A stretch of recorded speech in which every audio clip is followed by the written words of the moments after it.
All right, today we're going to dive into a real mind-bender from one of Buddhism's most important texts, the Diamond Sutra. It's got this strange piece of logic that, at first glance, seems totally impossible. But stick with me, because it might just change the way you look at, well, everything. So, it all kicks off with a question. The Buddha's disciple, a guy named Subhuti, asks something pretty reasonable.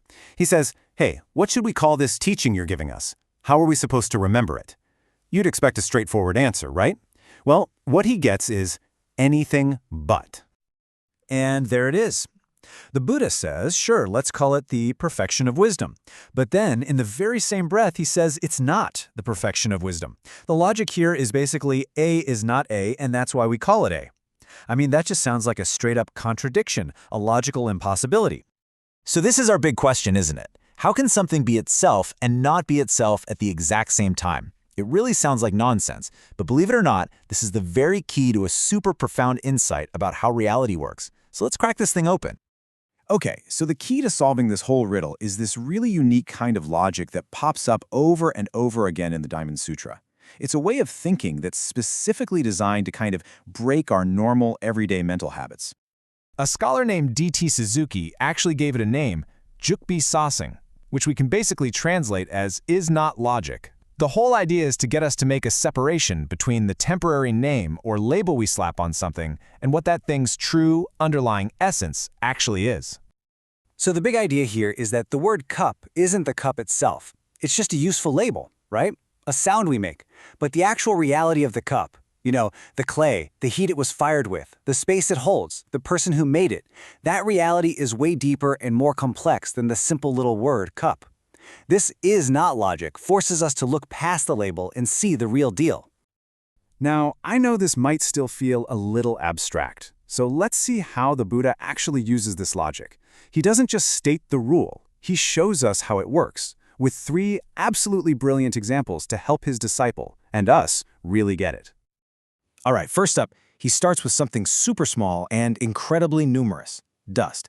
He asks Subhuti, hey, are the dust motes that make up the world, are there a lot of them? And Subhuti's like, yeah, of course, there are a ton of them. Seems pretty obvious. But then, bam, the Buddha hits him with that is not logic. He says that what we call dust motes aren't really fixed, independent things in and of themselves. He's challenging the very idea, the very label of dust mote. And this is where it all comes together. Because they aren't some permanent separate things, the name dust mote is just a convenient tag we use for a bunch of shifting conditions. It's just a placeholder, not the ultimate truth of what's there. Okay, so he's just deconstructed something tiny. Now what does he do? He scales it way, way up, applying the exact same logic to the entire world itself, which, if you think about it, is just made up of all those dust motes.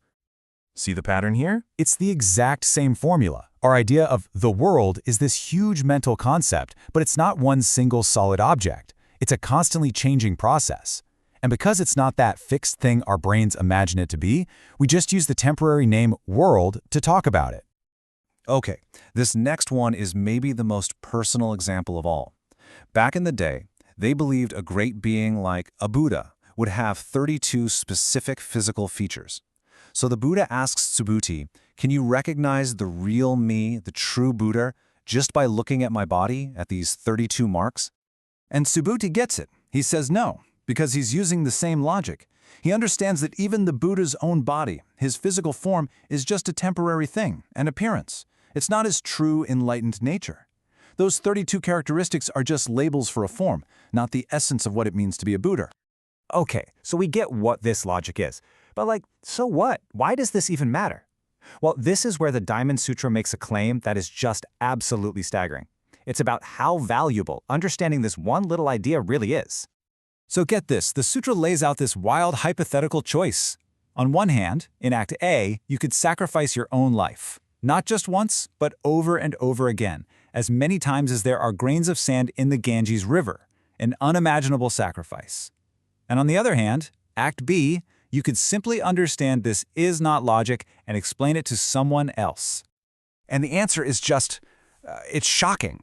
The sutra says that the spiritual benefit, the merit you get from that one moment of wisdom in Act B is immeasurably, infinitely greater than the mind-boggling physical sacrifice in Act A. But why, right? That just seems so backward to us. I mean, giving your life for a cause is seen as the ultimate sacrifice. How could just thinking a certain way, having an insight, possibly be more valuable than that?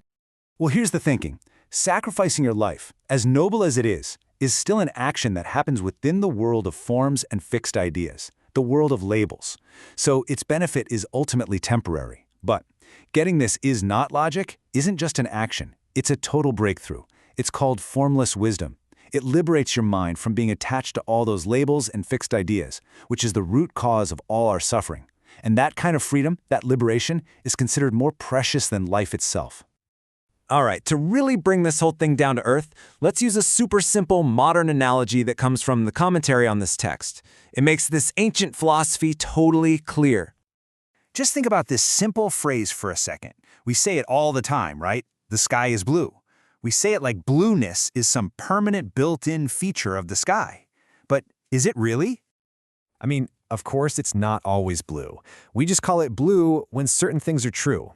It has to be daytime, there can't be clouds. At sunset, we call it orange. At night, we call it black. During a storm, it's gray. The sky itself doesn't have one single fixed color. And that right there, that's the whole point. Blue is just a name for a temporary state of affairs. It's a handy shortcut, but it's not the ultimate reality of the sky. The perfection of wisdom is not the perfection of wisdom, and therefore it is called the perfection of wisdom. The label is never the thing itself. So that leaves us with a question for you. Just look around at your own world. Think about the ideas you have about yourself, about other people, about what success means, or failure, or happiness. How many of those things that feel so solid, so real, are actually just like the blueness of the sky, a temporary name we've given to a passing set of conditions? And what happens when we start to see past the label?